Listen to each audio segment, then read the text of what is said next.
బలివేళ రాజులు సేవింప, పూజా బలివేళ రాజులు సేవింప.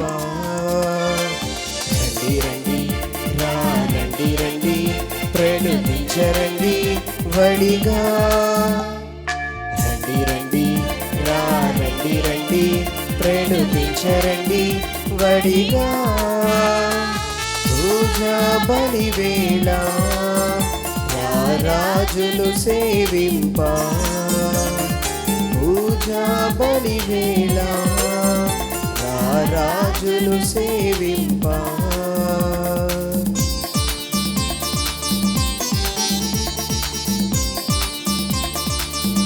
నేటి ఈ పరిశుద్ధమైన దివ్య బలి పూజకు విశ్వాసులందరినీ ప్రేమపూర్వకంగా ఆహ్వానిస్తూ, ఈ దివ్య బలి పూజ మీ గృహాలలో ఉంటూ భక్తిపూర్వకంగా కృతజ్ఞత భావముతో ఈ దివ్య బలి పూజలో పాల్గొని దేవుని ఆరాధించుదాం. దేవునికి కృతజ్ఞతా స్తోత్రాలు చెల్లించుదాం. కాపుదలనిచ్చేవాడు దేవుడు, ప్రేమను పంచేవాడు దేవుడు, పాపములను క్షమించేవాడు దేవుడు, మన భారాలన్నీ తన భుజస్కంధాల మీద మోసినవాడు మన దేవుడు. ఆ గొప్ప దేవునికి కృతజ్ఞతలు స్తోత్రాలు చెల్లించుకుంటూ పూజా బలిలో మనందరము మనసారా దేవుని ఆరాధించుదాం. ఈరోజు ఈ దివ్య బలి పూజ మీ వద్దకు తీసుకురావడానికి సహకరించినటువంటి వారు కొసనం క్రాంతి, సమత. ఆ కుటుంబాన్ని దేవుడు దీవించాలని ప్రార్థించుదాం. వారి బిడ్డలు రితిక అండ్ మనస్విని ఆశీర్వదించి జ్ఞానములో, ప్రాయములో, పెద్దల మన్నల్లో, దేవుని ఆదరణలో ఆ చిన్ని బిడ్డలు పెరిగి ప్రయోజకులవుటకు దేవుని బలమైన హస్తము వారికి తోడుగా ఉండాలని, ఆ కుటుంబానికి శాంతి, సమాధానము, సమృద్ధి దేవుడు ప్రసాదించాలని పూజా బలిలో మనము ప్రార్థించుదాం. వట్టిప్రోలు ఆనందును యాక్సిడెంట్లో దేవుడు కాపాడినందుల కొరకై కృతజ్ఞతలు స్తోత్రాలు చెల్లిస్తూ, తగిలినటువంటి దెబ్బలు త్వరలోనే మానాలని, సంపూర్ణ స్వస్థతను మహాదేవుడు ఇవ్వాలని ఆనంద్ కొరకై, వారి యొక్క కుటుంబం కొరకై ప్రత్యేకంగా ప్రార్థించుదాం. కంబం జేమ్స్ జ్యోతిలను దేవుడు దీవించినందుల కొరకై, వారి బిడ్డ సంయుక్తను ఆశీర్వదించినందుల కొరకై కృతజ్ఞతలు స్తోత్రాలు చెల్లిస్తూ, ప్రత్యేకించి జేమ్స్ గారికి అస్వస్థత నుంచి స్వస్థతను దేవుడు అనుగ్రహించి తన భార్య బిడ్డలతో సంతోషంగా ఉండుట కొరకై దేవుడు ఇచ్చిన గొప్ప దీవెన బట్టి కృతజ్ఞతలు స్తోత్రాలు చెల్లిస్తూ ఉన్నారు. బల్లవరపు భాస్కర్, మేఘన వారు వివాహ మహోత్సవ దినోత్సవాన్ని కొనియాడుతూ ఉండగా దేవుని కృప వారి మీద ఉండాలని, సంతాన వరముతో వారిని ఆశీర్వదించాలని, వారి కుటుంబానికి శాంతి, సమాధానము, తగ్గింపు కూడా దేవుడు అనుగ్రహించాలని ఆ బిడ్డలిద్దరి కొరకై ప్రత్యేకంగా ప్రార్థన చేద్దాం.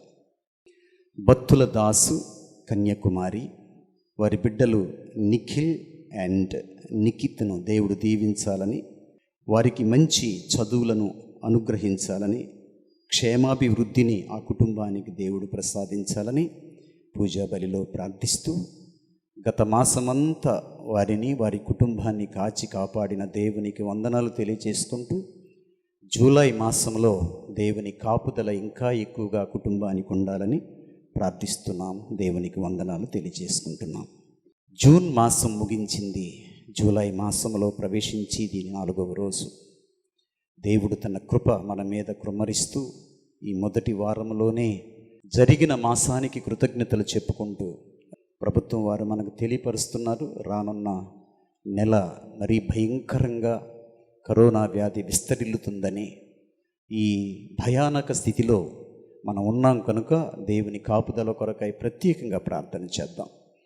మన విచారణలో ఉన్న ప్రతి కుటుంబం చుట్టూ యేసయ్య తన దివ్య రక్తను ఉంచి ఎలాంటి ఇబ్బంది లేకుండా, ఎలాంటి ఆపద రాకుండా, ఎలాంటి అనారోగ్యం మన బిడ్డలకు తాకకుండా మచిలీపట్నం అంతా కూడా దేవుడు కాచి కాపాడాలని, ఉన్న అనారోగ్యాన్ని తొలగించాలని, వైరస్ని నాశనం చేయడం కోసమై శాస్త్రజ్ఞులు చేయుచున్న ప్రయత్నాలు ఫలించాలని మనందరము మనసారా ప్రార్థిస్తూ, మన కుటుంబాలను దేవునికి సంపూర్ణంగా ఈ పూజా బలిలో సమర్పించుకుందాం. దేవుని ఆరాధించుదాం. చేతులు జోడించండి, అందరూ నిలబడండి. భక్తిపూర్వకంగా ఈ పూజా బలిలో పాల్గొనమని ఆహ్వానిస్తూ ఉన్నాం. పితా పుత్ర పవిత్రాత్మ నామమునా మన ప్రభువైన యేసుక్రీస్తు కృప, సర్వేశ్వరుని ప్రేమ, పవిత్రాత్మ సహవాసము మీ అందరితో ఉండునుగాక. నీ ఆత్మతో ఉండునుగాక.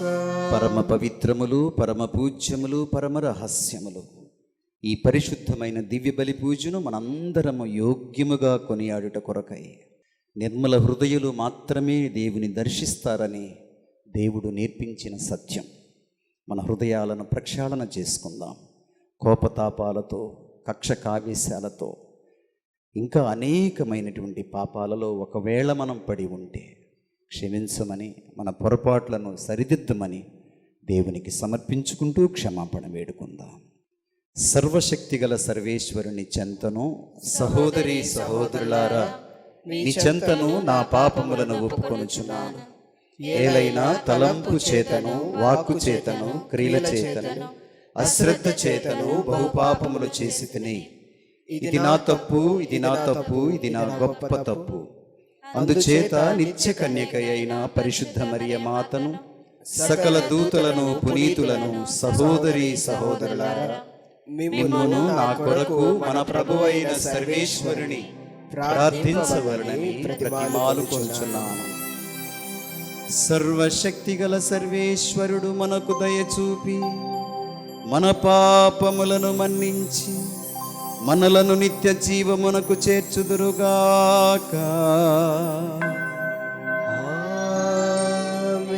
పరితపించు హృదయులను ఓదార్చ పంపబడిన ప్రభువా దయచూపుము. ప్రభువా దయచూపుము. పాపులను పిలువ వచ్చిన క్రీస్తువా దయచూపుము. క్రీస్తువా దయచూపుము. మాకై మనవి చేయ పితకుడి ప్రక్కన కూర్చుండి ఉన్న ప్రభువా దయచూపుము. ప్రభువా దయచూపుము. మహోన్నతమున సర్వేశ్వరునికి మహిమ, భూలోకమున వారి ప్రేమ పాత్రులకు సమాధానము. ప్రభువైన సర్వేశ్వర, పరలోక రాజా, సర్వశక్తిగల పితైన సర్వేశ్వర, మిమ్ము పొగుడుచున్నాము, మిమ్ము స్తుతించుచున్నాము, మిమ్మును ఆరాధించుచున్నాము, మిమ్ము ఘనపరచుచున్నాము. మీ మహావైభవమునకై మీకు వందనములు అర్పించుచున్నాము. జనతైక పుత్రుడా, ప్రభువైన యేసుక్రీస్తువా, ప్రభువైన సర్వేశ్వర, సర్వేశ్వరుని గొర్రెపిల్ల, పిత యొక్క పుత్రుడా, లోక పాపములను పరిహరించు ప్రభువా, మాకు దయచూపుము. లోక పాపములను పరిహరించు ప్రభువా, మా మనవిని ఆలకించుము. పితకుడి ప్రక్కన కూర్చుండి ఉన్న ప్రభువా, మాకు దయచూపుము.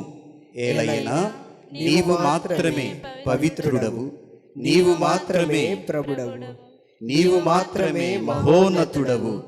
యేసుక్రీస్తువా, పితైన సర్వేశ్వరుని మహిమలో పవిత్రాత్మతో నుండు ప్రభువా. ఆమేన్. ప్రార్థించుదము. ఓ సర్వేశ్వర, మానవ పాపము వలన పతనమైన ఈ లోకమును నిన్ను పూర్తిగా విధేయించిన నీ కుమారుని బాధామయమైన శిలువ మరణము ద్వారా విమోచించితివి. పాపమనిడు దాస్యము నుండి మమ్ము విముక్తులను చేసి మాకు నిత్య ఆనందమును అనుగ్రహించుము. నీతోనూ పవిత్రాత్మతోనూ కలసి యుగ యుగములు జీవించుచు పాలన చేయలిన వారా మాకనుగ్రహించండి.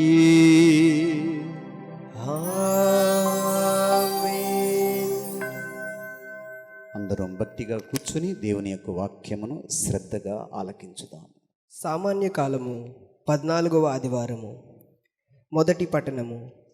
నీ రాజు ఎంత వినయాత్ముడై నీ చెంతకు వచ్చుచున్నాడో చూడుము.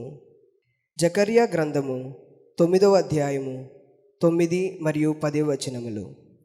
దేవుడైన ప్రభువు ఇట్లు పలుకెను, సియోను కుమారి, నీవు మిగులు సంతసింపుము, యెరూషలేము కుమారి, నీవు ఆనందనాదము చేయుము.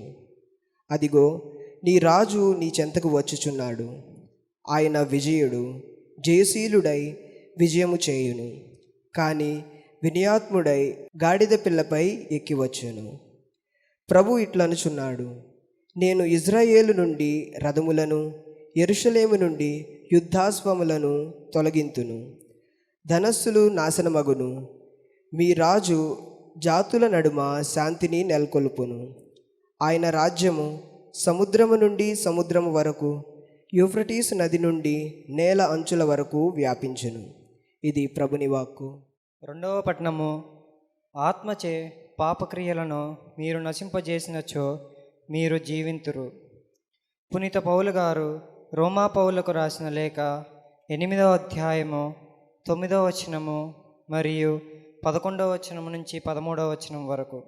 సహోదరులారా, మీ యందు నిజముగా దేవుని ఆత్మ వసించుచున్నచో మీరు శరీరమునందుగాక ఆత్మయందు ఉన్నారు. క్రీస్తు ఆత్మ తన యందు లేనివాడు ఆయనకు చెందడు. క్రీస్తును మరణము నుండి లేవనెత్తిన దేవుని ఆత్మ మీ అందున్నచో క్రీస్తును మృతులలో నుండి లేవనెత్తిన ఆయన మీ అందున్న తన ఆత్మ వలన నశించు మీ శరీరములకు కూడా జీవమును వసగును. సహోదరులారా, మనము బద్ధులమైనది శరీరానుసారము జీవించుటకు కాదు. ఏలయనా మీరు శరీరానుసారులై జీవించినచో తప్పక మరణింతురు. కానీ ఆత్మచే పాపక్రియలను మీరు నశింపజేసినచో మీరు జీవింతురు. ఇది ప్రభు వాక్కు. ప్రభువు మీతో ఉందురుగాక. మీ ఆత్మతో ఉండురుగాక. పునీత మత్తయి గారు వ్రాసిన శుభవార్తలోని భాగము. ప్రభువా, నీకు మహిమ కలుగునుగాక.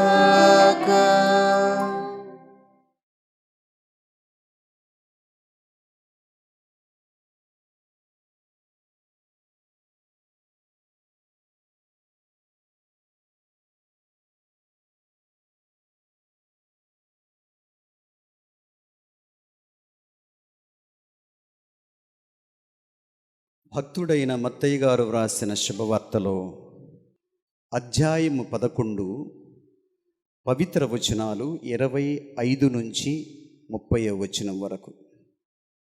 యేసు ఇట్లు అనెను, పరలోకమునకు భూలోకమునకు అధిపతివైన తండ్రి, విఘ్నులకు వివేకవంతులకు వీటిని మరుగుపరచితివి, పసిబిడ్డలకు బయలుపరచితివి, కనుక నిన్ను స్తుతించుచున్నాను.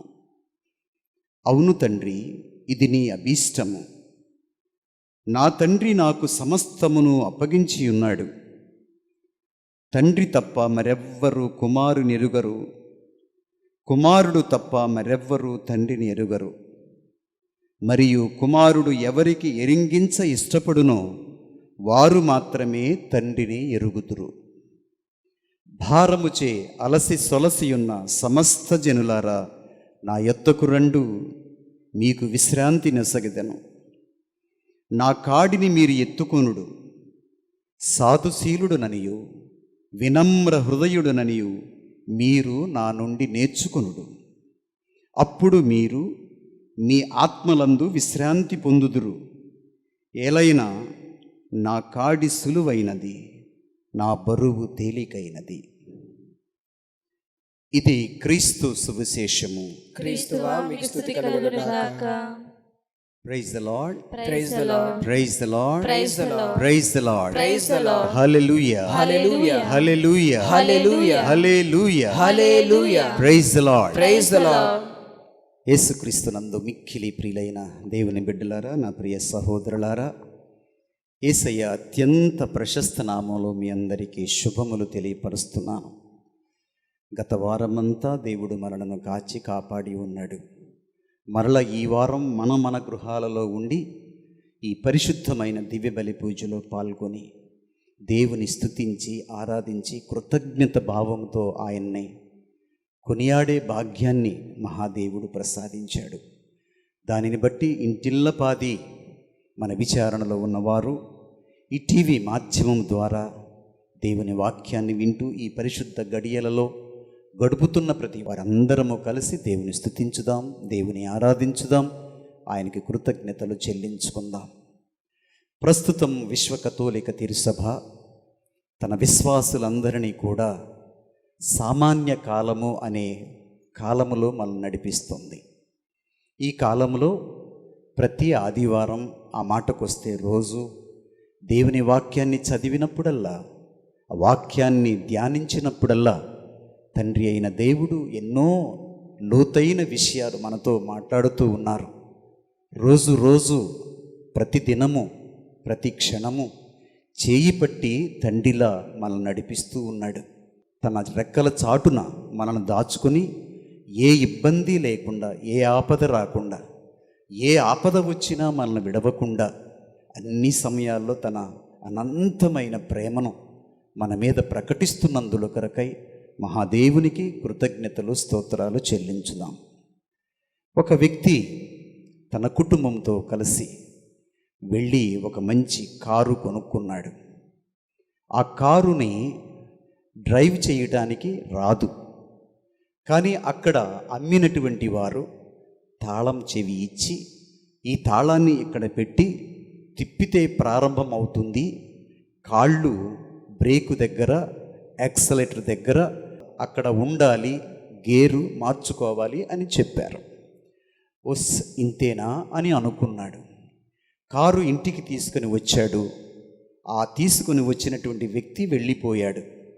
రెండవ రోజు తాను తన కుటుంబం కలిసి సంతోషంగా అట్లా బయటికి కాస్త విహారయాత్రకు వెళదామని తన భార్యతోనూ తన బిడ్డలతోనూ చెప్పాడు.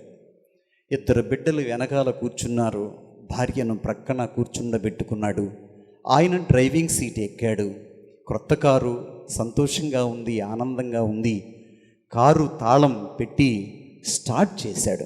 స్టార్ట్ చేసినప్పుడు కారు అయితే స్టార్ట్ అయింది, కానీ అతను కాలు ఎక్కడ పెట్టాలో తెలియదు కనుక ఆ రెండు కాడ అక్కడ పెట్టేసి ఏమీ నొక్కకుండా అలా ఉంచాడు.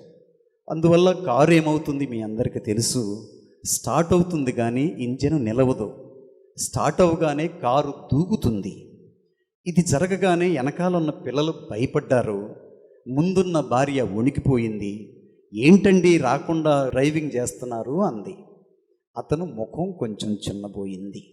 ఎంత పెట్టి కొనుక్కున్నాను, నా భార్యను సంతోషపెడదామని, పిల్లల్ని ఆనంద పెడదామని, వాళ్ళు విసుక్కునే స్థితికి వచ్చిందా అని ఏం చేయాలో అర్థం కాల. కాసేపు అలాగే కూర్చున్నాడు. మళ్ళీ పిల్లలు అన్నారు, డాడీ ఎక్కించి ఇలా కూర్చోబెట్టడమేనా, విహారయాత్రకి ఏమన్నా మనం వెళతామా, ఏంటేంటో చెప్పావు, మేము సంతోషంగా ఎక్కాం, కారు స్టార్ట్ అవుతుంది, దూకుతుంది, మళ్ళీ స్టార్ట్ చేయి డాడీ అంటే మళ్ళీ కాస్త భయంగానే బెరుగ్గానే మళ్ళీ స్టార్ట్ చేశాడు. కాళ్ళు మళ్ళీ దూకింది. ఎక్కడ కాలు పెట్టాలో, యాక్సలేటర్ ఎప్పుడు తొక్కాలో, బ్రేక్ మీద ఎప్పుడు కాలు వేయాలో, అదేవిధంగా గేర్ ఎట్లా మార్చాలో తెలియదు. ఇలా అవస్థపడుతూ చిన్నబోతూ ఉన్నాడు. ఈ సమయంలో ఆదుకునేవారు ఎవరన్నా ఉంటే బాగుంటుందనే ఆలోచన మనందరికీ ఉంటుంది. ఎవరో ఒక వ్యక్తి, కొత్త వ్యక్తి అవస్థపడుతూ బాధపడుతున్నటువంటి ఈ వ్యక్తి దగ్గరకు వచ్చి ఆ కారు దగ్గర నిలబడి గ్లాస్ దించిన తర్వాత అన్నాడు, కెన్ ఐ హెల్ప్ యూ అన్నాడు. నేనేమన్నా మీకు సహాయం చేయొచ్చా అని. సహాయం చేయి, నువ్వే వచ్చావు కదా సహాయం చేస్తానని. ఈ కారుని ముందుకు తీసుకుని వెళ్ళాలి, ఆ కారుని ముందుకు నడపాలి అని అన్నాడు. Sir, I know your struggle, మీరు ఎంత బాధపడుతున్నారు నేను చూస్తూ ఉన్నాను, నేను మీకు సహాయం చేద్దామని ముందుకు వచ్చాను అంటే, చెయ్యవయ్యా సహాయం, ఎవరు చేయొద్దన్నాను నిన్ను, నీ సహాయం నాకు ఎంతగా వినియోగపడుతుందో అంతవరకు ఇవ్వు అని అన్నాడు.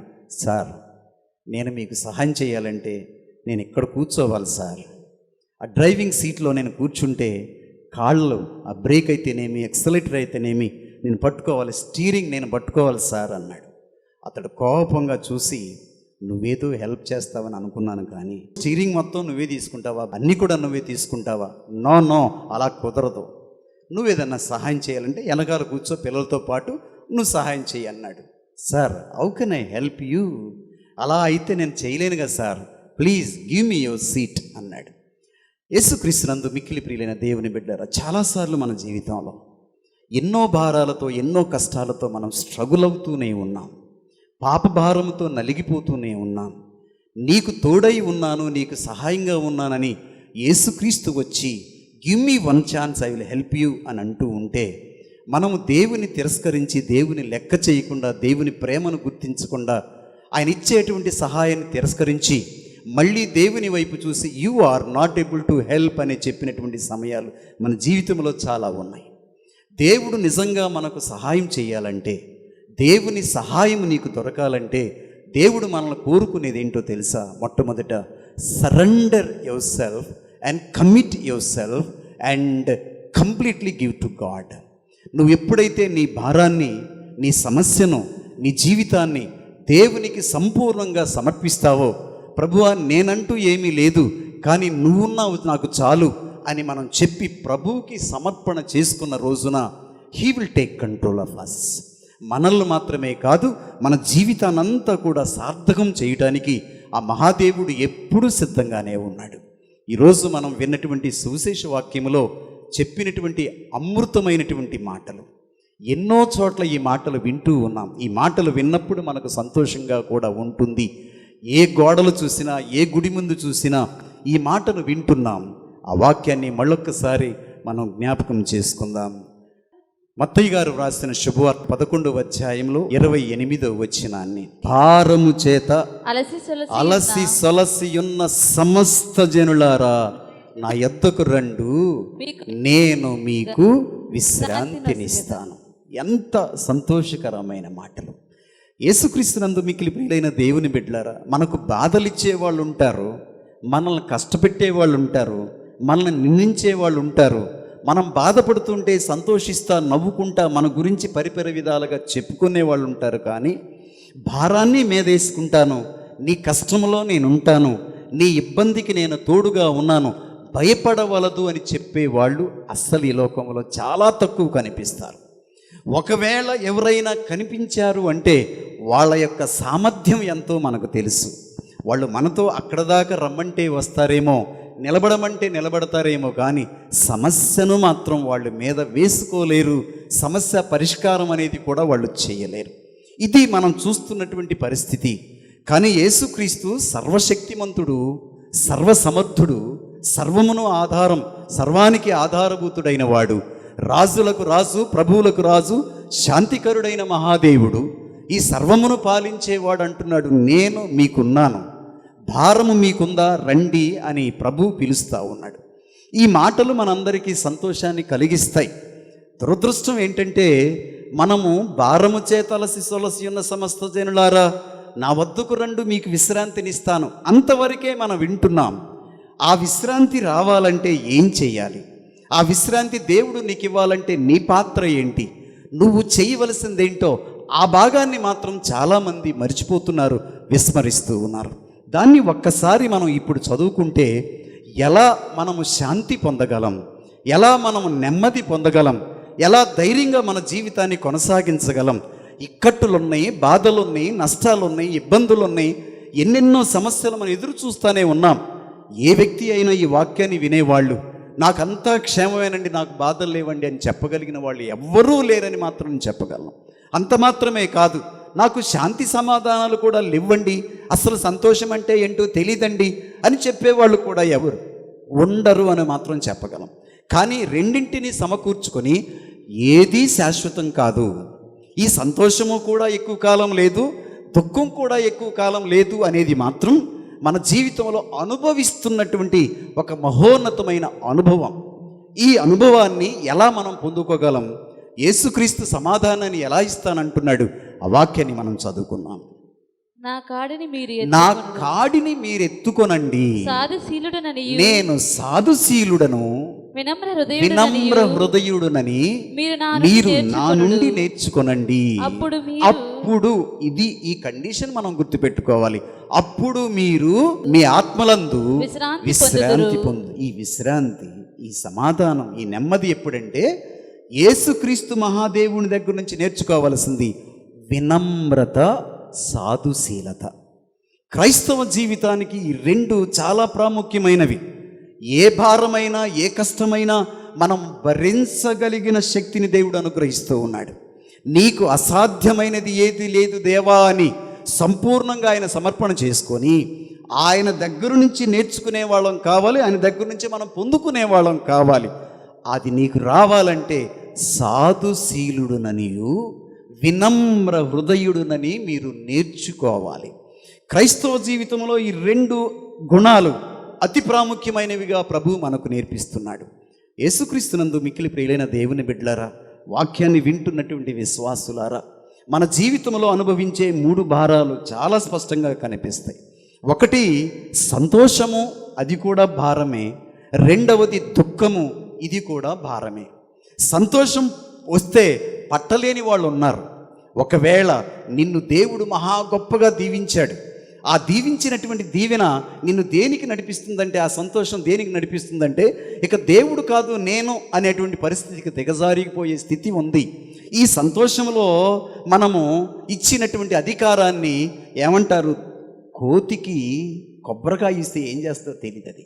అది నెత్తినేసుకొని కొట్టుకుంటుంది, దాని మీద కూర్చుంటుంది, బ్యాలెన్స్ తప్పుద్ది, పడిపోయిద్ది. మానవుడు కూడా దేవుడిచ్చినటువంటి దీవెనలను పట్టుకొని, ఆశీర్వాదాలు పట్టుకొని, ఇది మహాదేవుని కృప అని చెప్పడం మర్చిపోయి, నేను కష్టపడ్డానండి, నేను శ్రమపడ్డానండి, దీనికి నేను యోగ్యుణ్ణండి, నేను తప్ప ఇంకెవరూ లేరండి అని చెప్పుకొని డప్పాలు కొట్టుకునేటువంటి దుస్థితిలో మానవుడు దిగజారుతూ ఉన్నాడు.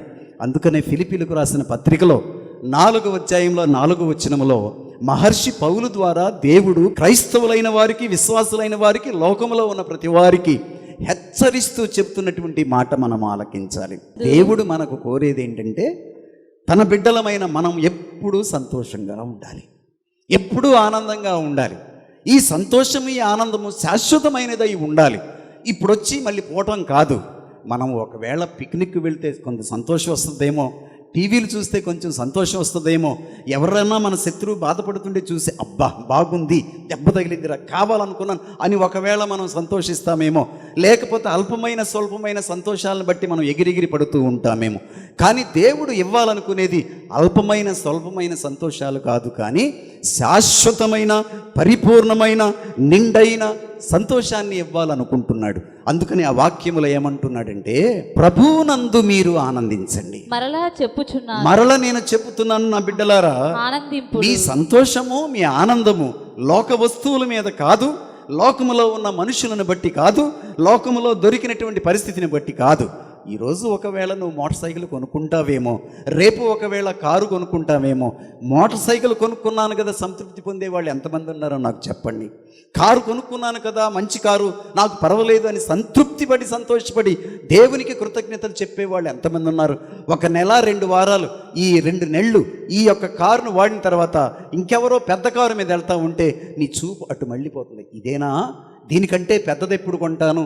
ఎక్కడ నీ సంతోషం, ఎక్కడ నీ సంతృప్తి, ఎక్కడ నీవు దేవునికి కృతజ్ఞతలు చెప్తున్నట్లు శాశ్వతమైన నిజమైన సంతోషం ఎక్కడుందో పౌలు మహర్షి చెప్తున్నాడు. సంతోషించండి నా బిడ్డలారా, మీరు ఎల్లప్పుడూ ఆనందంగా ఉండాలి. ఎక్కడ మీకు ఆనందం?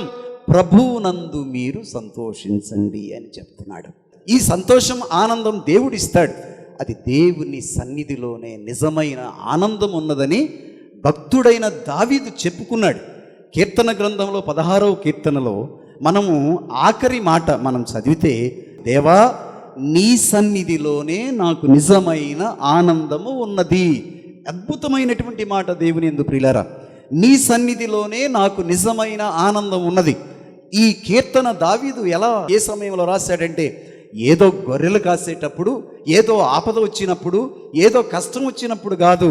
ఆయన రాజుగా ఉన్నాడు, అధికారంలో ఉన్నాడు, సంపద కలిగి ఉన్నాడు, డబ్బులు కలిగి ఉన్నాడు, ఏది ఆయనకు కొరత లేదు. ఆ సమయంలో ఆయన అంటాడు, నేను సింహాసనం దిగి నా సుఖ సంతోషాలను వదిలి నీ సన్నిధిలోనికి వచ్చి కూర్చుంటే నీ సన్నిధిలో దొరికిన ఆనందము నాకు ఎక్కడా దొరకతలేదు అన్నాడు. ఎక్కడా నాకు లభించదు ప్రభువా, నీ సన్నిధియే నాకు సంతోషం. అద్భుతమైన మాట, దేవునికి స్తోత్రాలు చెప్తాం. Praise the lord, praise the lord. రెండవ మార్గం మనం అనుభవించేది ఏంటంటే, దుఃఖాలు, బాధలు, కష్టాలు ఎప్పుడు మన వెంటనే ఉన్నాయి. చింతలు, వంతలు మన జీవితంలో వెంటాడుతూనే ఉన్నాయి. ఏ వ్యక్తి అయినా కూడా దుఃఖము లేని సమయం లేదు. ఆ దుఃఖము శాశ్వతం కూడా కూడా లేదు అన్నది మనం అనుభవిస్తూనే ఉంటాం. కొంతమందికి ఏంటంటే వాళ్ళ అనాలోచితమైనటువంటి కార్యాల వల్ల దేవుని మీద ఆధారపడకుండా అంతా నా వల్లనే అనుకొని తమ భారాలన్నీ మోస్తూనే ఉంటారు. దేవునికి సమర్పించుకునే పరిస్థితి లేకుండా అదే చింతలు బాధలు అన్నాడు. మోషే 140 సంవత్సరాలు బ్రతికాడు. ఆ 140 సంవత్సరాల జీవిత సారాన్నంతా కూడా 90వ కీర్తనలో ఆయన రాశాడు. ఆ కీర్తనలో ఆయన ఏమంటాడో తెలుసా? మానవుడు 70 లేక 80 సంవత్సరాలు జీవిస్తాడు, కానీ ఆ 70 లేక 80 చింతలతోనూ బాధలతోనే ఉన్నది. ఇంకొక అడుగు ముందుకు వేస్తే ఆయన అంటాడు, అయ్యా శాశ్వతమైనది నువ్వు, నీ రాజ్యము, ఆ శాశ్వతమైనది నువ్వని తెలుసుకొని నేను బ్రతికే ఈ కాలం చాలా తక్కువ, నా జీవితము చాలా అశాశ్వతమైనది, అది తెలుసుకొని నిన్ను పూజించి నీ గొప్పదనాన్ని గుర్తించే భాగ్యాన్ని, జ్ఞానాన్ని నాకు ఇవ్వయ్యా, అది నిజమైన జ్ఞానము అని ప్రార్థిస్తాడు, దేవుని ఆరాధిస్తాడు. తరతరాలుగా వచ్చే మనం ఆ కీర్తన చదివినప్పుడల్లా చింతలు బాధలు నీకు మాత్రమే కాదు, నాకు మాత్రమే కాదు, అందరికీ ఉన్నాయి. కానీ శాశ్వతమైనది ఏంటో తెలుసా? దేవుని హస్తము ఎప్పుడూ నిన్ను విడిచిపెట్టదు. ఏ రోజు దేవుడు నిన్ను ఒంటరిగా వదిలిపెట్టడు. నీ కష్టాల, నీ బాధల, నీ శ్రమల, నీ నిందల అస్సలు నువ్వు ఒంటరి వాడువు కాదు అని దేవుడు నొక్కి ఒక్కానిస్తున్నాడు. భారం ఉందా? మొయ్యలేకపోతున్నావా? కష్టంతో నీలుగాలిపోతున్నావా? నీ దుఃఖం నిన్ను ఆత్మహత్యకు ఎప్పుడూ నడిపించకూడదు. చాలామంది చేసే పని ఇదే. ఈ కుటుంబ భారాలు మొయ్యలేకపోతున్నాను, ఈ అప్పుల భారం మొయ్యలేకపోతున్నాను, ఈ కష్టాలను భరించలేకపోతున్నాను, చచ్చిపోతే సరిపోతుంది, లేకపోతే ఇక్కడి నుంచి వెళ్ళిపోతే సరిపోతుంది అని మనం అనుకుంటాం. Don't decide. నువ్వు నిర్ణయం చేయి, మాకు దేవునికి ఇవ్వు నిర్ణయం. నిన్ను అక్కడ ఉంచాడు అంటే నీ వల్ల దేవుడు ఒక కార్యం చేయబోతూ ఉన్నాడు, నీ వల్ల ఒక కార్యాన్ని సాధించాలనుకుంటున్నాడు. ఆ సాధించే దానిలో కొన్ని కష్టాలు ఉంటాయి, కొన్ని నిందలు ఉంటాయి. ఒక విచారణలో, ఏ విచారణలోకి వెళ్ళినా కూడా కొన్ని కష్టాలు ఉన్నాయి, కొన్ని శ్రమలు ఉన్నాయి. ఏ విచారణ గురువు వదిలిపెట్టి పారిపోవడు. ఏ కుటుంబంలోనైనా బాధలు ఉన్నాయి, కష్టాలు ఉన్నాయి. ఏ తండ్రి, ఏ భర్త కుటుంబాన్ని విడిచిపెట్టి భారాన్ని వదిలిపెట్టేసి నువ్వు చూసుకో అని భార్య మీద వదిలిపెట్టిపోయే పెరిగివాడు కానే కాకూడదు. ఏ వ్యక్తి కూడా నా ఇంట్లో ఈ బాధలు ఉన్నాయి, కష్టాలు ఉన్నాయి, నన్ను ఆదుకునేవారు ఎవరూ లేని ప్రాణహత్య చేసుకోవడం కానీ, ఆత్మహత్య చేసుకోవడం కానీ, న్యూనతా భావంతో దేవుడు లేడని కానీ ఎంచే ఆలోచన ఎప్పుడూ మనలో ఉండకూడదని దేవుడు చాలా స్పష్టంగా మనకి ఈరోజు తెలియజేస్తున్నాడు. మీ భారాలన్నీ నాకివ్వండి, మీరు ఒంటరి వారు కాదు, నేనున్నాను. ఆ భార సమయంలో నువ్వు తెలుసుకోవాల్సింది సాత్వికతతో ఉండయ్యా, నా దేవుడు నన్ను వదిలిపెట్టడం. నువ్వు ఎప్పుడూ కూడా సాధుశీలుడుగా ఉండు, ఎగబడమాకు, గొడవలు చేయమాకు, దేవుని వైపు చూడు, నిందించమాకు, నిందలు వెయ్యమాకు, దేవుని వైపు చూడు. ఆయన నీ చేతిని విడిచిపెట్టేవాడు కాదు. సాధుశీలుడనని, వినమ్ర హృదయుడునని నా నుండి నేర్చుకోండి, అప్పుడు మీకు విశ్రాంతి కలుగుతుందని అద్భుతమైన మాటలు దేవుడు చెప్తున్నాడు. అంతకంటే ఎక్కువగా దేవుని యందు ప్రియులారా ముఖ్యమైనటువంటి భారం ఏంటో తెలుసా? బైబిల్ వాక్యం పదే పదే మనకు తెలియపరుస్తుంది. పాప భారము అనేది మన మీద పడి ఉన్నది. ఆ పాప భారం వల్ల మనం అనారోగ్యవంతులు అవుతున్నాం. ఆ పాప భారం వల్ల లోకములో మనం వర్ధిల్లలేకపోతున్నాం. పాపములో పడిపోయి దానిలో పొరలాడిపోతా ఉన్న మనం కూడా దేవుడు అంటున్నాడు, ఆ భారాన్ని తొలగించగలిగిన వాడు ఒక్కడే. యోహాను గారు రాసిన మొదటి లేఖలో 1వ అధ్యాయంలో 7వ వచనములో అద్భుతమైన మాట మనం చదువుతున్నాం. ఆ వాక్యాన్ని చదువుదాం. కానీ ఆయన వెలుగు ముందున్నట్లే మనమును వెలుగులోనే జీవించినచో మనము అన్యోన్యమగు సహవాసం కలవారమగుదుము. ఆయన పుత్రుడగు యేసుక్రీస్తు రక్తము మనలను ప్రతి పాపము నుండి శుద్ధి చేయును, ప్రతి పాపపు గాయము నుండి శుద్ధి చేయును. మన నీ పాప భారాన్ని తొలగించగలిగిన వాడు, కడగగలిగిన వాడు, రక్షించగలిగిన వాడు, శుద్ధి చేయగలిగిన వాడు, తిరిగి తండ్రి చెంతకు నిన్ను చేర్చగలిగిన వాడు ఒక్క యేసుక్రీస్తు దేవుడు మాత్రమే. ఆయన పుత్రుడైన యేసుక్రీస్తు రక్తము మాత్రమే మన పాపాలను కడుగుతుంది. ఏంటో భారము ఒక్కసారి చెప్పనా దేవుని యందు ప్రియులారా? భారం ఏంటంటే నీలో ఉన్న అసూయ, భారం ఏంటంటే మనలో ఉన్న ద్వేషాలు, భారం ఏంటంటే మనలో ఉన్న పక్షపాత ధోరణి, మనలో ఉన్నటువంటి కోపాలు, ఆవేశాలు, కక్షలు, ఇవన్నీ ఇవన్నీ కూడా మనమేమనుకుంటామంటే దీని ద్వారా ఏదో సాధించాలనుకుంటాం. కానీ అవే నీ దుఃఖానికి, అవే నీ పాపానికి, అవే నీ భారానికి గుర్తు అన్నది మనం ఈరోజు గుర్తు చేసుకోవాలని దేవుడు జ్ఞాపకం చెప్తున్నాడు. ఉదాహరణకు చెప్తున్నాను, నీవు ఎవరి మీదైనా అసూయ కలిగి ఉన్నావనుకో. ఈ అసూయ కలిగి ఉన్నప్పుడు నువ్వు సమాధానంగా ఉండవు. ఒక వ్యక్తి గురించి మంచిగా జరుగుతుంటే, ఆ దేవాలయంలో బాగా జరుగుతుంది అని అంటే విన్నటువంటి ఇంకొక పాస్టర్ ఏం చేస్తారు తెలుసా? వాడి మీద ఏది మట్టేద్దాం, ఇంతమంది అక్కడికి వెళ్తున్నారు, ఆ పాస్టర్ మీద ఏది మట్టేద్దాం, లేకపోతే అక్కడ సంఘ పెద్దలు కలిసి ఎట్లా దీన్ని ఆపు చేద్దాం, ఏంటి నీకేంటి నష్టం అంటే నీవు అసూయతో రగిలిపోతున్నావు, కాలిపోతున్నావు. తిరిగి భస్మమైపోయేది నువ్వే, ఎవరో కాదు. నీ కోపమే నీకు శత్రువు అన్నారే.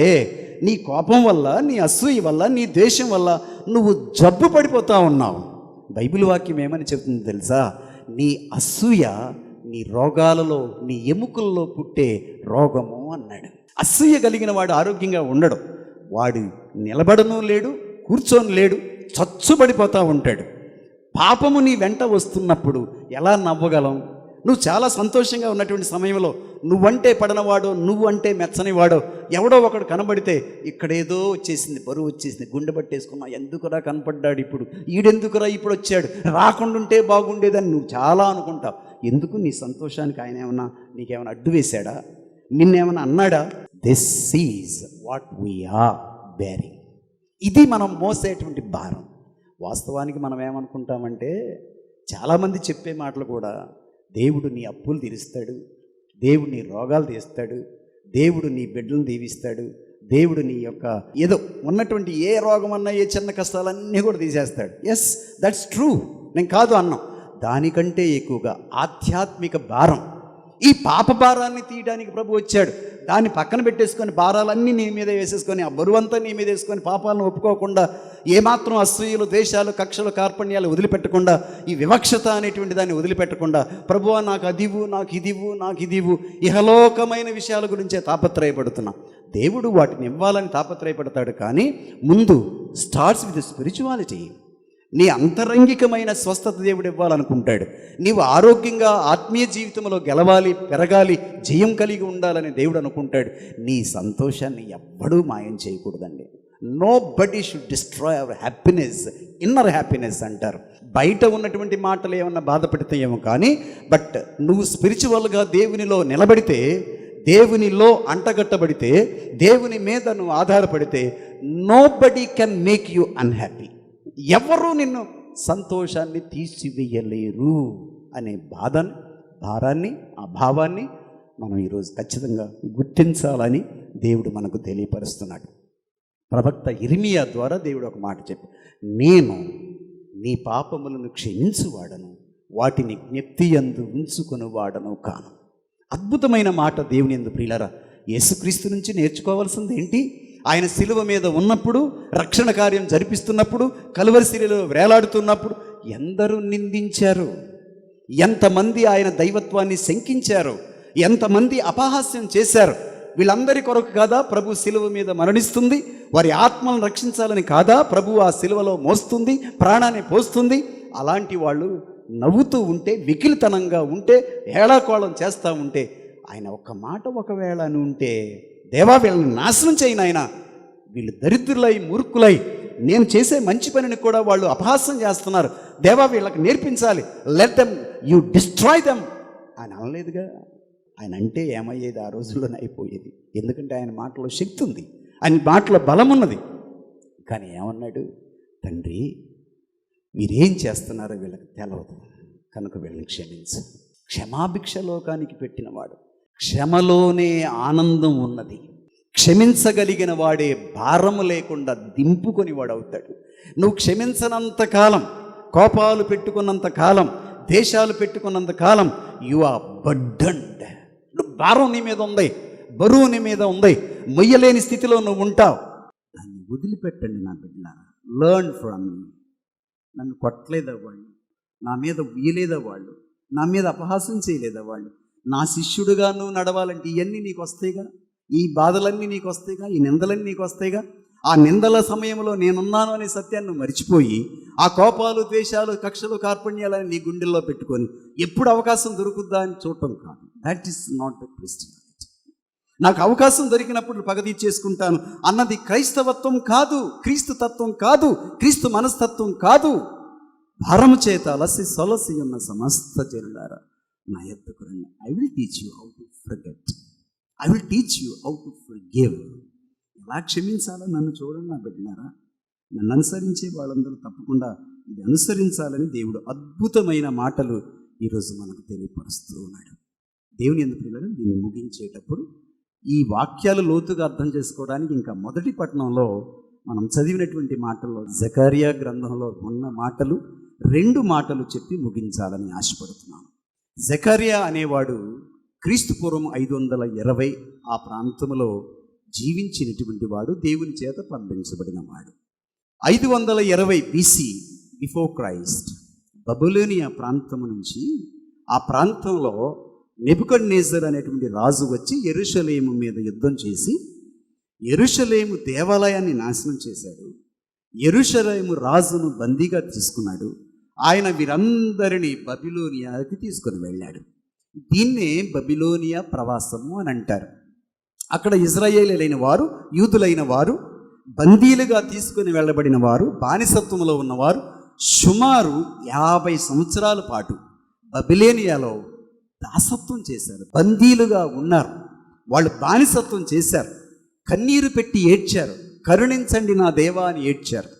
వాళ్ళు 50 సంవత్సరాల తర్వాత దేవుని మహాకృపలో స్వతంత్రతను పొంది తిరిగి యెరూషలేములోనికి తిరిగి వస్తున్నటువంటి సమయం. అది సుమారు క్రీస్తు పూర్వం 535 ఆ సంవత్సరం అన్నమాట. ఆ సంవత్సరాలలో వాళ్ళు తిరిగి యెరూషలేములోనికి వచ్చి ఆ ప్రాంతానంతా ఒకసారి చూస్తారు. యెరూషలేము పాడైపోయి ఉంది. ఇళ్ళన్నీ తుప్పు పట్టిపోయి ఉన్నాయి. దేవాలయమేమో పడిపోయింది. దేవాలయ ఆవరణ గోడలన్నీ కూడా కూలిపోయి ఉన్నాయి. ఆ ప్రజలు తిరిగి వచ్చి దాన్ని చూస్తా చాలా బాధపడ్డారు. వాళ్ళ మనసులు వికలమైపోయింది. అయ్యో మా యెరూషలేము, ఈ సియోను ఎంత అందంగా ఉండేది, ఎంత ఉన్నతంగా ఉండేది, ఎంత సమృద్ధి కలిగి ఉండేది, ఎంత హాయిగా మేము జీవించేవాళ్ళం. ఏంటిది, మేము ఇన్ని బాధలు పడుతున్నాం, ఇన్ని కష్టాలు పడుతున్నాం, ఎందుకు ఇది అని ప్రజలు వాపోతున్నారు, బాధపడుతున్నారు. ఈ సమయంలో, ఈ కష్టాల సమయంలో వాళ్ళు దేవాలయాన్ని నిర్మాణం చేయడం కోసం పనికి పూనుకున్నారు. యెరూషలేము ఆ దేవాలయ ప్రాంగణాన్ని గోడలు తిరిగి కట్టడం కోసం ప్రయత్నం చేస్తున్నారు. కూలిపోయినటువంటి వాడి ఇళ్లను బాగు చేసుకోవడానికి ప్రయత్నం చేస్తున్నటువంటి ఈ సమయంలో దేవుడు ప్రవక్త అయిన జకర్యాని పంపిస్తున్నాడు. దేవుని యందు ప్రియులారా, బైబిల్ గ్రంథంలో 12 మంది మైనర్ ప్రాఫెట్స్, 4 మేజర్ ప్రాఫెట్స్ ఉంటారు. 12 మంది మైనర్ ప్రాఫెట్స్లో, చిన్న ప్రవక్తలలో జకర్యా ఒకడు. దేవుని యందు ప్రియులారా, ఇక్కడ చిన్న క్లారిఫికేషన్ ఇచ్చి ముందుకు వెళదాం. 12 మంది చిన్నవాళ్ళు, 12 మంది పెద్దవాళ్ళు అంటే దేవునికి ఏమన్నా పక్షపాతం ఉందా అని మనం అనుకోవచ్చు. దేవుడు ప్రతి వారిని వాడుకుంటాడు, సమృద్ధిగా వాడుకుంటాడు. నువ్వైనా దేవుని చేతిలో వినియోగపడాలని ఆశ ఉంటే దేవుడు నిన్ను 100% వాడుకుంటాడు. దేవుడు తన పనిలో నీకు భాగాన్ని ఇస్తాడు, తన పరిచర్యలో నీకు పాలి భాగాన్ని ఇస్తాడు. ఉండవలసింది ఏంటో తెలుసా? సమర్పణ అనేది ఉండాలి. దేవునికి ఇవ్వడం అనేది ఇవ్వాలి. నీ తాళంత అవ్వచ్చు, నీ సంపద అవ్వచ్చు, నీ ఉద్యోగం అవ్వచ్చు, నీ కెపాసిటీస్ అవ్వచ్చు, లేకపోతే ఇంకా ఏ సామర్థ్యాన్ని దేవుడు నీకు ఇచ్చాడో దాన్ని దేవునికి, దేవుని పనికి, దేవుని సంఘానికి నువ్వు సమర్పించగలిగితే దేవుడు నిన్ను 100% వాడుకుంటాడు. చిన్న ప్రవక్తలను వాడుకున్నాడు, పెద్ద ప్రవక్తలను వాడుకున్నాడు. పోతే మనం చిన్న డిఫరెన్స్ ఏం చెప్పుకోవచ్చు అంటే, పెద్ద ప్రవక్తలు ఎక్కువ అధ్యాయాలు, పెద్ద గ్రంథాలు రాస్తున్నట్టుగా మనం గమనిస్తాము. చిన్న ప్రవక్తలు రాసినవన్నీ 4 అధ్యాయాలు, 10 అధ్యాయాలు అంత ఆ లోపులో ఉండటం. వారు బోధించడం మాత్రం చాలా ఉన్నతంగా బోధించారు. అనేకమైనటువంటి సంఘటనలు దేవుని దగ్గర నుంచి నేర్చుకుని చెప్పారు. కానీ రాసింది కొంచెం తక్కువ కనుక minor profits are 12, major profits are 4 అని మనం అర్థం చేసుకోవడం కోసం డివైడ్ చేశారు. ఈ చిన్న జకర్యా గురించి 2 మాటలు చెప్పాలంటే, ఆదరణనిచ్చేటువంటి ప్రవక్తగా, మెసెంజర్ ఆఫ్ గాడ్, దేవుని నుంచి సందేశాన్ని తీసుకొని వచ్చాడు. ఆ సమయంలో వాళ్ళు కృంగిపోయి సోలిపోయి ఉన్నారు కనుక దేవుడు వారిని పంపించగా మనం మొదటి పట్టణంలో వింటున్నాము. ప్రవక్త వారి దగ్గరకు వచ్చి ఏమంటున్నాడో చూడండి. 9వ అధ్యాయంలో 9వ వచనం. దేవుడైన ప్రభువు ఇట్లు పలికెను, సియోను కుమారి నీవు మిగుల సంతసించుము, యెరూషలేము కుమారి నీవు ఆనందము నాదము చేయుము. ఇదిగో నీ రాజు నీ చెంతకు వస్తున్నాడు, ఆయన విజయుడు జయశీలుడై విజయము చేయును. కానీ వినయాత్ముడై గాడిదపై ఎక్కివచ్చును. తగ్గింపు అనేది మెస్సయ్య యొక్క గుణం. మనల్ని ఆదరించడానికి వచ్చిన వాడు రాజే, జయశీలుడు, శక్తివంతుడు, సర్వోన్నతుడు, సర్వాధికారి. కానీ ఎలా వస్తాడు? ఏదో అంటారు చూసారా, ఏమీ లేని అరిటాకు ఎగిరిగిరి పడుద్ది, అన్నీ ఉన్న అరిటాకు అణిగి మణిగి.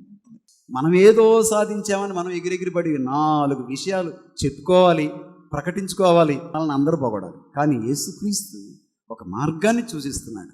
అంత గొప్ప దేవుడు, అంత సర్వశక్తిమంతుడు అయిన వాడు దేని మీద వస్తున్నాడు? గాడిద మీద వినయశీలుడై వినమ్రుడై ఆయన దేవాలయంలోనికి ప్రవేశిస్తున్నాడు.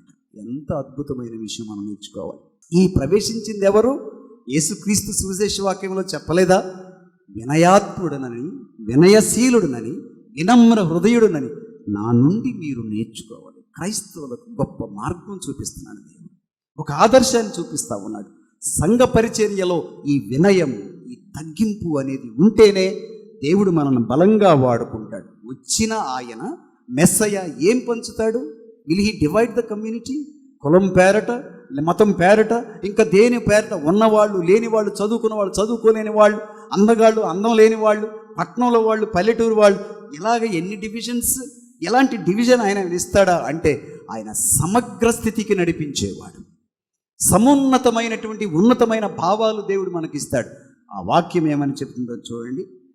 ప్రభు ఇట్లనుచున్నాడు, నేను ఇశ్రాయేలు నుండి రథములను యెరూషలేము నుండి యుద్ధాశ్వములను తొలగింతును, ధనస్సులను నాశనం చేస్తా, మీ రాజు జాతుల నడుమ శాంతిని నెలకొల్పుతాడు. అద్భుతమైన మాట దేవుని యందు ప్రియులారా.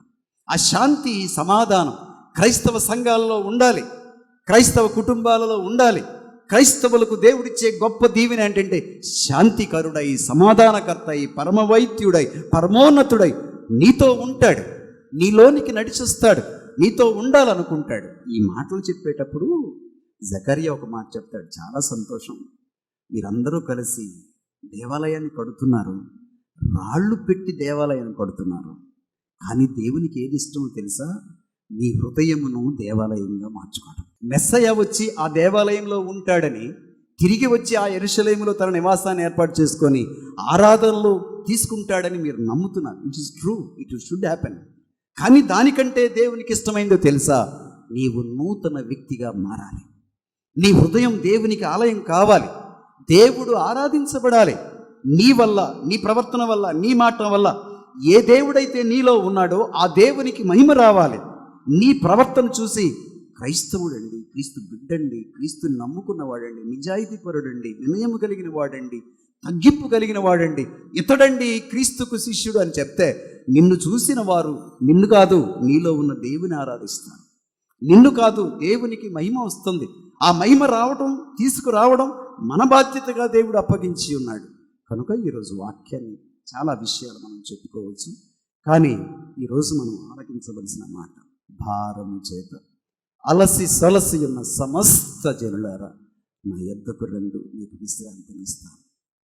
ముగించేటప్పుడు ఇంకొక మాట కూడా చెప్పాలనుకుంటున్నాను దేవుని ప్రియులారా. ఈరోజు యేసుక్రీస్తు ఆనందపడుతున్నాడు, చాలా సంతోషపడుతున్నట్లుగా మనం అంటున్నాం. ఆ వాక్యాన్ని ఒకసారి చదువుతాం.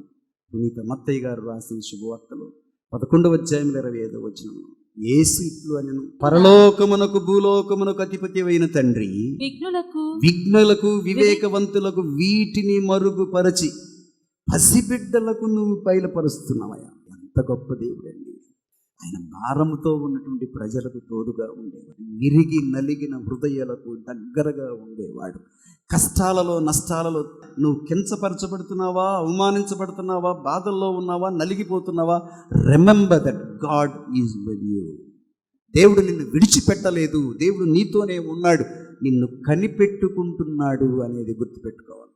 దేవుని ప్రియులారా, ఒక వ్యక్తి అలాగే ప్రశ్నించాడు, ప్రభువా నువ్వు ఎంతో ప్రేమ కలిగిన వాడివని, ఎంతో గొప్ప దేవుడివని అందరూ చెప్పుకుంటారు, ఎందుకయ్యా నాకు ఈ బాధలు, ఎందుకయ్యా నాకు ఈ కష్టాలు, నాకేనా ఈ నిందలు, నాకేనా ఈ బాధలు, ఎందుకు నాకు రావాలి అని ప్రశ్నిస్తుంటే ఆ వ్యక్తికి దేవుడు మాట్లాడి, బిడ్డ నువ్వు ఒక్కసారి కుమ్మరి వాని ఇంటికి వెళ్ళు అని అన్నాడు, కంసాలి వాని ఇంటికి వెళ్ళు అన్నాడు. సరే దేవుడు చెప్పాడు కదా వెళతానని చెప్పి కంసాలి ఇంట్లోకి వెళ్తే ఆ కంసాలి లోనకు రమ్మని కూర్చోమన్నాడు. కానీ కంసాల దృష్టి మాత్రం ఆ వ్యక్తి మీద పడలా. అప్పుడు బంగారాన్ని కాలుస్తున్నాడు, ఆ బంగారం కాలుతా ఉంది. ఆ కంసాలి చాలా నిశ్చిత దృష్టి కలిగి బంగారం వైపు చూస్తూ ఉన్నాడు. ఆ బంగారం కాలి అంతా అయిపోయేదాకా ఆ దృష్టి మళ్లించగా వచ్చిన వ్యక్తిని కూడా చూడక అలా కూర్చోమన్నాడు. కానీ దృష్టి మాత్రం దీని మీద ఉంది. ఆ వ్యక్తి అడిగాడు, నేను వచ్చి గంట సేపు అయింది, ఇప్పటికి ఒక్క నిమిషం కూడా నా వైపు చూసి బాగున్నావా అనలా, దేనికోసం వచ్చావా నన్ను పలకరించాలా, నీ దృష్టి అక్కడే ఉంది, ఏంటి సార్ ఇట్లా ఉంటారా అని అన్నాడు. అవునయ్యా, ఒక్కవేళ నా దృష్టి ఒక్క సెకండ్ అటు త్రిప్పితే కాలవలసిన దానికంటే ఎక్కువ కాలిపోతుంది, నాశనం అయిపోతుంది. ఎంతవరకు కాలాలో అంతవరకే కాలిస్తే అది బంగారంగా తయారవుతుంది, పరికరంగా వినియోగపడుతుంది. ఇది దేవుడు నేర్పే సత్యం. నువ్వు బాధల్లో ఉన్నావేమో, కష్టాల్లో ఉన్నావేమో, ఇబ్బందుల్లో ఉన్నావని ఒక్క క్షణం కూడా నిన్ను విడిచిపెట్టక నీ వైపే చూస్తున్నాడు. నీ బాధలు ఒక్క క్షణం నిన్ను కాలిపోకుండా దేవుడు నిన్ను కనిపెట్టుకునే ఉన్నాడు అనే సంగతి. He will not allow you to suffer more than an inch. ఒక్క ఇంచు కూడా అవసరమైన దానికంటే నిన్ను ఎక్కువగా కష్టపడినవాడు అనే సంగతి మనం జ్ఞాపకం చేసుకోవాలి. God loves us.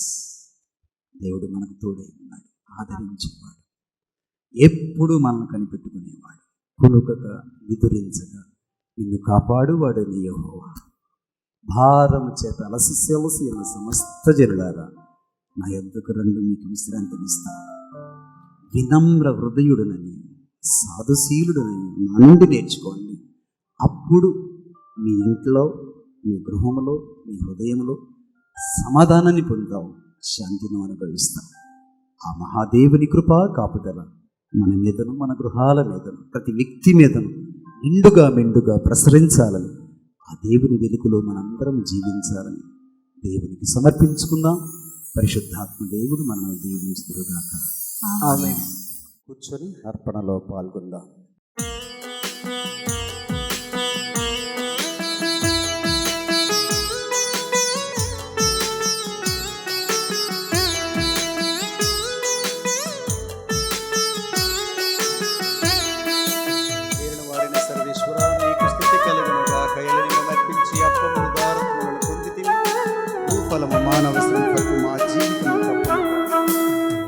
వెలసిన మహదేవుని మనోగమో మందిరమున హృదయాంజలి హృదయాంజలి. మరియ సుతుడు మనుజయుడు మనోహరుని మండపమున ప్రేమాంజలి ప్రేమాంజలి. వెలసిన మహదేవుని మనోగమో మందిరమున హృదయాంజలి హృదయాంజలి. మరియ సుతుడు మనుజహితుడు మనోహరుని మండపమున ప్రేమాంజలి ప్రేమాంజలి. అందుకో శ్రీకరా ఆదుకో శుభకరా అందుకో శ్రీకరా ఆదుకో శుభకరా.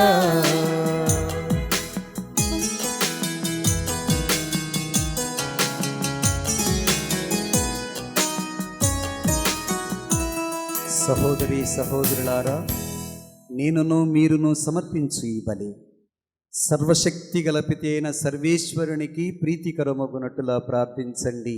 ప్రభువు తన నామస్తుతి మహిమల కొరకును మన ప్రయోజనముల కొరకును తన పవిత్ర శ్రీ సభ ప్రయోజనముల కొరకును మీ కర్మల ద్వారా ఈ బలిని స్వీకరించుగాక. ఆమేన్. ఓ ప్రభువా, నీ నామ గౌరవార్థము మేము అంకితము చేసిన ఈ బలి అర్పణమును కరుణతో వీక్షించండి.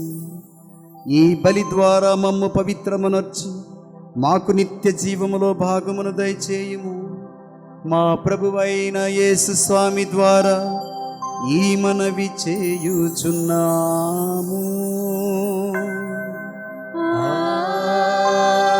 ప్రభువు మీతో ఉందురుగాక. మీ ఆత్మతో ఉండునుగాక. మీ మనస్సులను ఉన్నతమునకు త్రిప్పండి. ప్రభువు వైపు త్రిప్పియున్నాము. మన దేవుడైన ప్రభువునకు కృతజ్ఞత తెలుపుదము. కృతజ్ఞత తెలుపుట యుక్తము న్యాయము.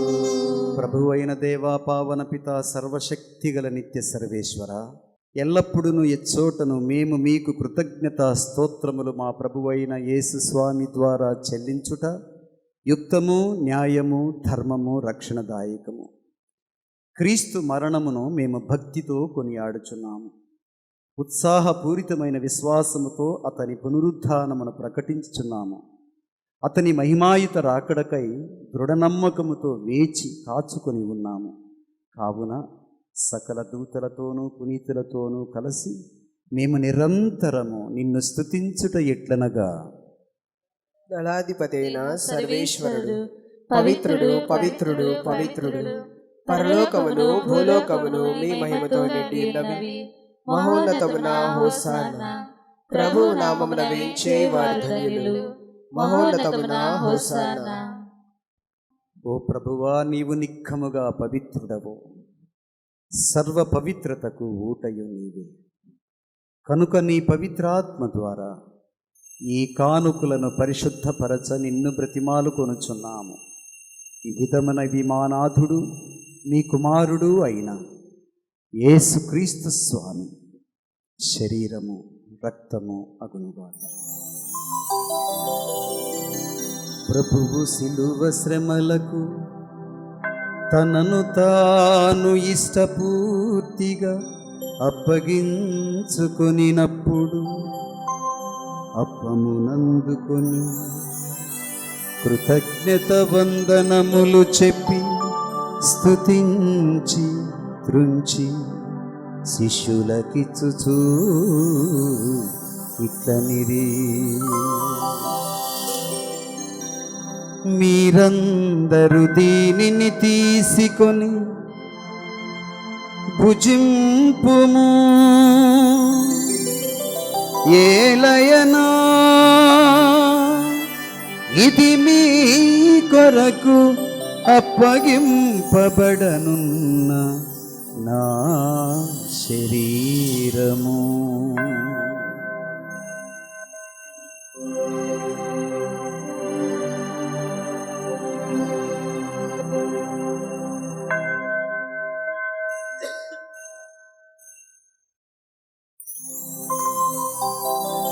ఆ విధముగనని భోజననంతరము పాత్రమునందుకొని మరల నీకు కృతజ్ఞత వందనములు చెప్పి స్తుతించి శిష్యులకిచ్చుచూ ఇట్లనిరి, మీరందరూ దీనిని తీసుకొని దీని నుండి పానము చేయుడు. ఏలయనా ఇది నూతన నిత్య నిబంధన యొక్క నా రక్తపు పాత్రము. ఇది మీ కొరకును ప్రజలందరి కొరకును పాప పరిహారమునకై ధారవోయబడును. దీనిని నా జ్ఞాపకార్థము చేయుడు.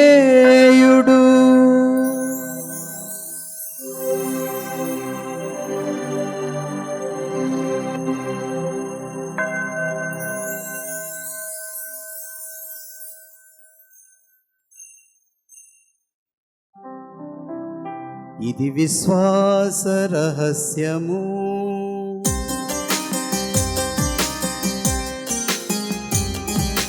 ప్రభువా మేము మీ మరణమును ప్రకటించెదము, మీ ఉత్థానమును చాటెదము. మీరు మరలా వచ్చు వరకు వేచియుందుము, వేచియుందుము, వేచియుందుము.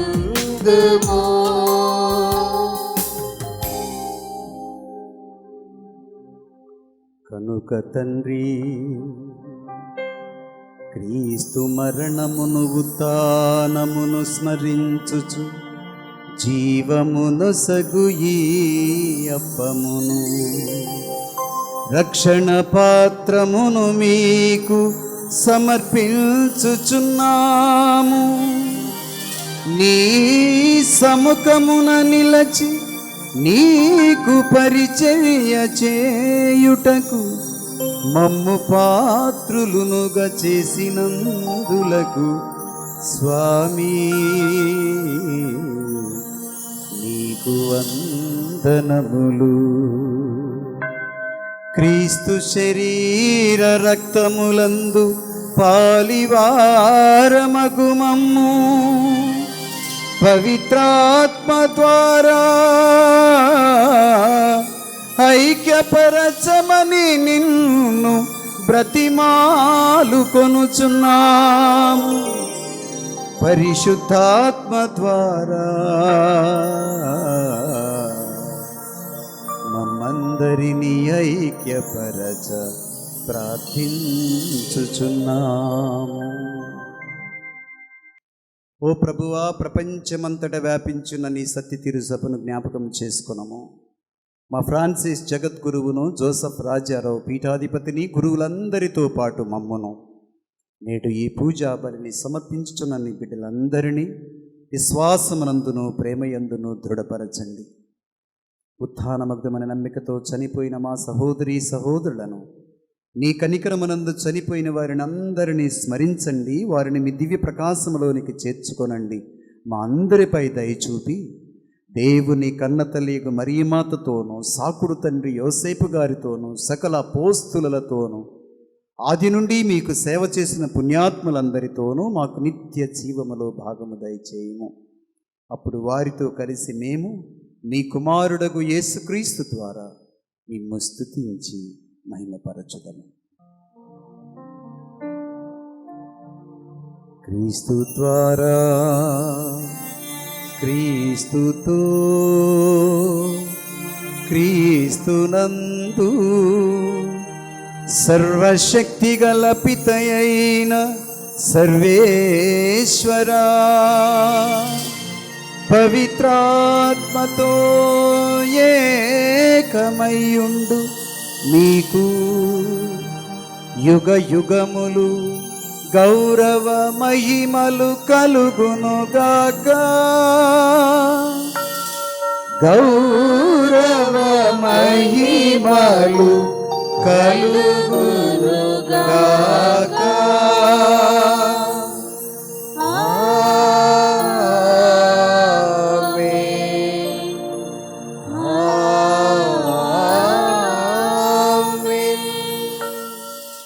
నిలుచుండి ఆకాశం వైపు చేతులెత్తి మన పరలోక తండ్రి పాదాలు పట్టి యేసయ్య నేర్పించిన పరలోక ప్రార్థనలో మన అవసరాలన్నీ జోడించి మన కొరకై, మన కుటుంబాల కొరకై, మన విచారణ కొరకై, పరిచర్య చేయుచున్న ఉపదేశుల కొరకై, సంఘ పెద్దల కొరకై, 18 సంఘాల కొరకై, ఎవరెవరు ఏ అవసరాలలో ఉన్నారు ప్రతి అవసరత మహాదేవుడు తీర్చగలిగిన వాడు.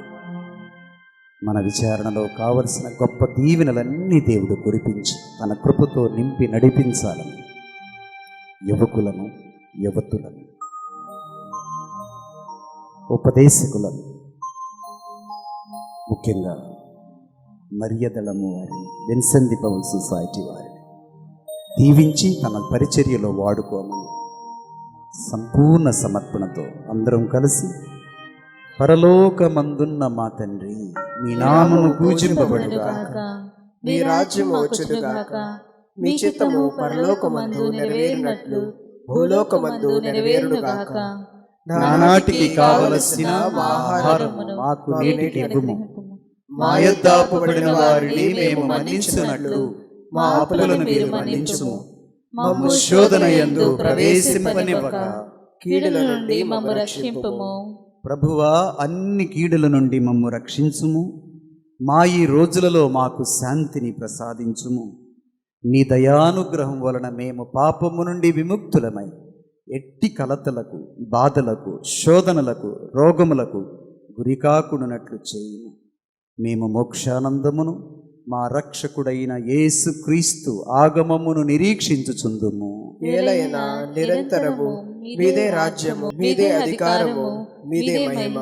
శాంతిని మీకు అనుగ్రహించుచున్నాను, నా శాంతిని మీకు ఇచ్చుచున్నాను అని మీ అపోస్తులతో వచించిన మా ప్రభువైన యేసువా, మా పాపములను లెక్కించక నీ సత్య తిరుసభ విశ్వాసమును కటాక్షించుము. నీ చిత్త ప్రకారము నీ సభకు శాంతి, ఐక్యత, ప్రేమ, ఏకత్వమును అనుగ్రహించుము.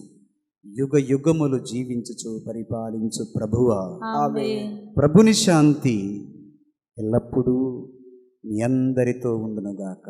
మీ ఆత్మతో ఉండునుగాక. ఒకరికి ఒకరము సమాధానం తెలుపుకుందుము. సమాధానము కలుగునుగాక. సర్వేశ్వరుని గొర్రెపిల్ల, లోక పాపములను పరిహరించు ప్రభువా, మాకు దయచూపుము. సర్వేశ్వరుని గొర్రెపిల్ల, లోక పాపములను పరిహరించు ప్రభువా, మాకు దయచూపుము. సర్వేశ్వరుని గొర్రెపిల్ల, లోక పాపములను పరిహరించు ప్రభువా, మాకు శాంతిని దయచేయుము. ఇదిగో సర్వేశ్వరుని గొర్రెపిల్ల, లోకము యొక్క పాపములను పరిహరించు ప్రభువు. ఈ గొర్రెపిల్ల విందుకు పిలువబడిన వారు ధన్యులు. ప్రభువా, నీవు నా యందు ప్రవేశించుటకు నేను పాత్రురాలను కాను, కానీ నీవు ఒక మాట పలికినా నా ఆత్మ స్వస్థత పొందును. క్రీస్తు శరీర రక్తములు మనందరికీ నిత్య జీవమును ప్రసాదించునుగాక. ఆమేన్.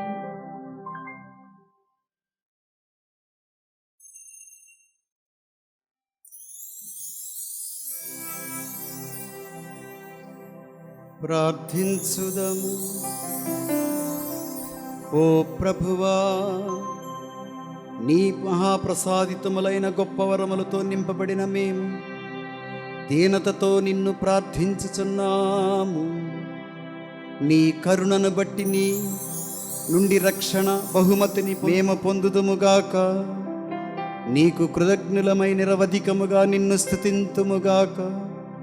మా ప్రభువైన యేసు స్వామి ద్వారా ఈ మనవి చేయుచున్నాము.